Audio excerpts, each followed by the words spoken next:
Hola a todos. Transistores contra tubos de vacío. La batalla en calidad y matiz en el sonido se desató hace mucho tiempo entre ellos y quiero hacer parte de ella. Hoy vamos a ensamblar un amplificador híbrido que ya explicaré qué es y vamos a comprobar qué tal suena.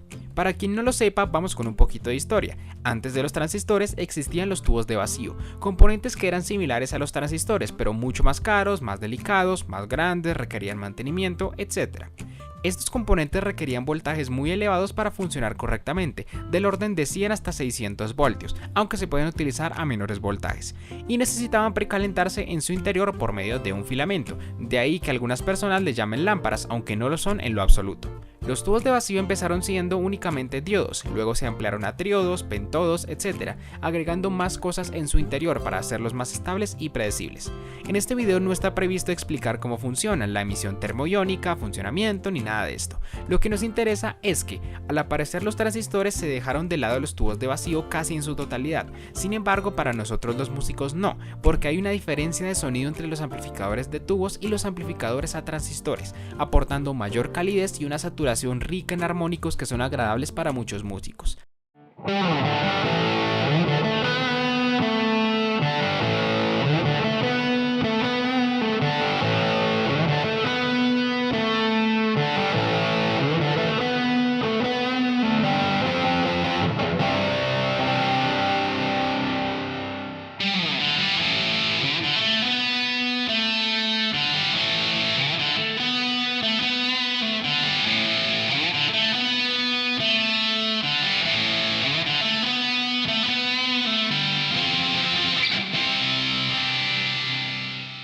Sin embargo, los amplificadores con tubos de vacío son más caros, más peligrosos, requieren mantenimiento más seguido y que requieren componentes un poco complicados de conseguir, como por ejemplo un transformador de salida, para adaptar la alta impedancia de salida de los tubos a la baja impedancia para poder conectar a un parlante. Teniendo en cuenta que los amplificadores con transistores pueden tener alta impedancia de entrada y baja impedancia de salida, se puede hacer lo que se conoce como un amplificador híbrido, que consiste en utilizar un preamplificador con tubos de vacío para aportar algo de ese sonido característico y luego usar transistores para amplificar mucho más esta señal de forma fiel, y así poder hacer un amplificador más sencillo de armar, más seguro y más económico, porque los tubos de vacío de baja potencia son mucho más baratos que los de alta potencia. Claro, el sonido no va a ser el mismo, pero es un acercamiento a ese tipo de sonido que buscamos.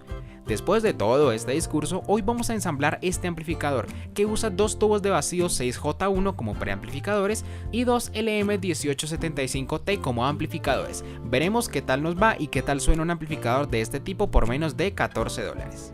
Y para empezar con este proyecto necesitamos este kit de ensamblaje que me fue proveído por la página de IC Station. En la descripción de este video les dejo el link de compra de este artículo. Creo que ya habrán visto a uno que otro youtuber que habrá utilizado kits de esta página y han tenido buenos resultados. El que se me viene a la cabeza en este momento es Cristian de Made in Colombia. En las tarjetas les dejo el link de su canal por si no lo conocen.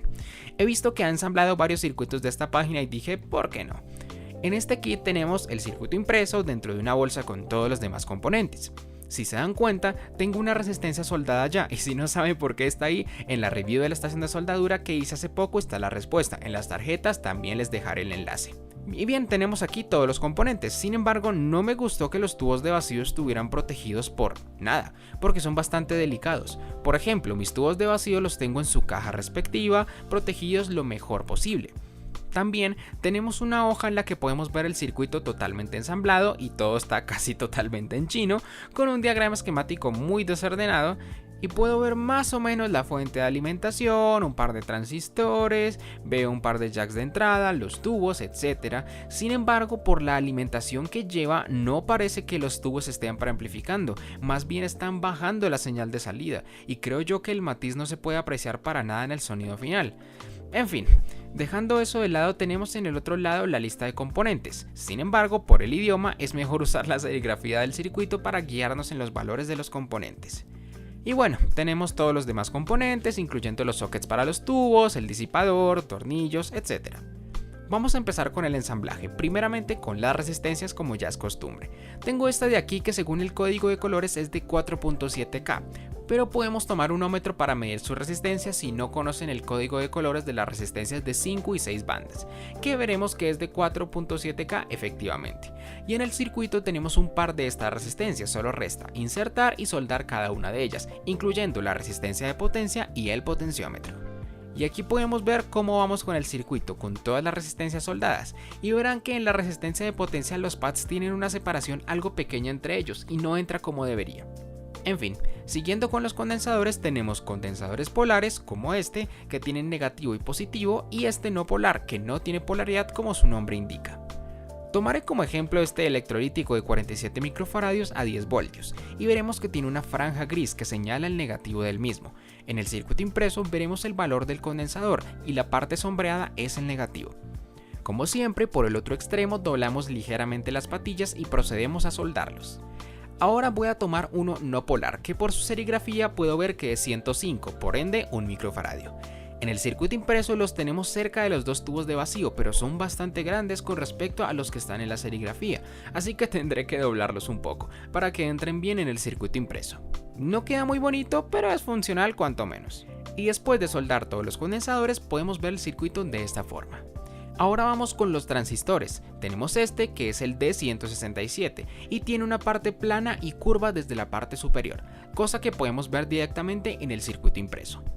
Para prepararlo doblamos las patillas externas a 45 grados aproximadamente y teniendo una separación aproximada de 2,5 milímetros entre el pin central y los pines adyacentes, doblamos nuevamente y ya está listo. Solo resta insertarlo y soldarlo.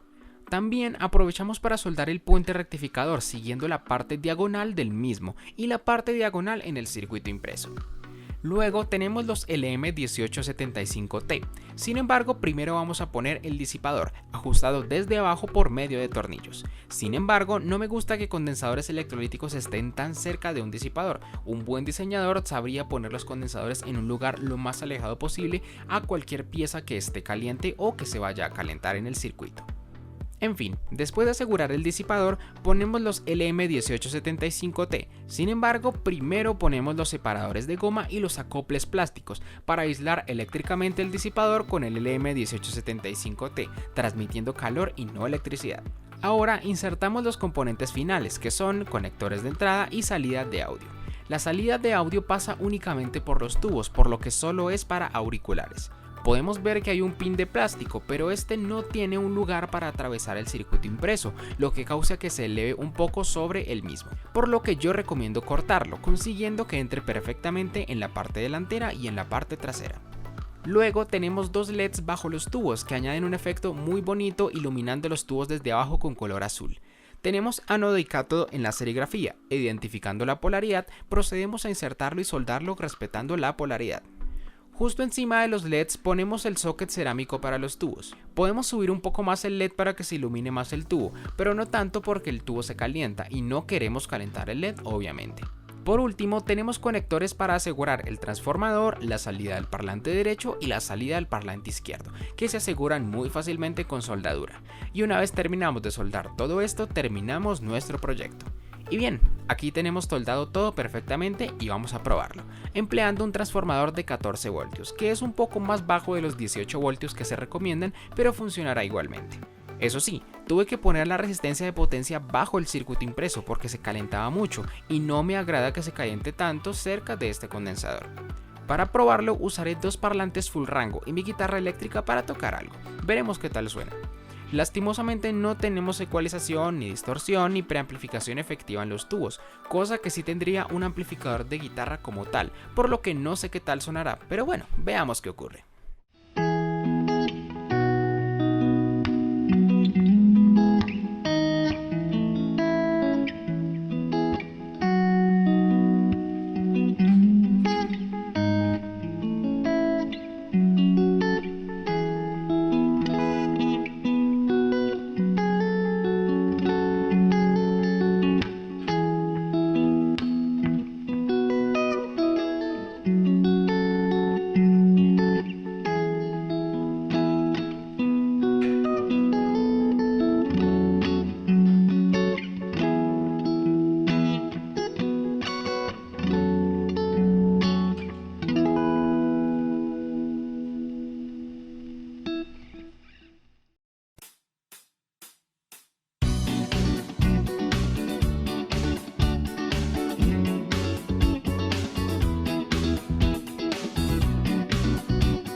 Como pudimos observar, el sonido carece de altas frecuencias y la verdad en la vida real noté un cambio muy leve en el sonido y en la grabación casi ni se nota la diferencia. Considero yo es mejor hacer un preamplificador bien hecho con un voltaje mucho más elevado y un amplificador híbrido mejor estructurado, porque el matiz cálido que da este empiezo a creer que es puro efecto placebo.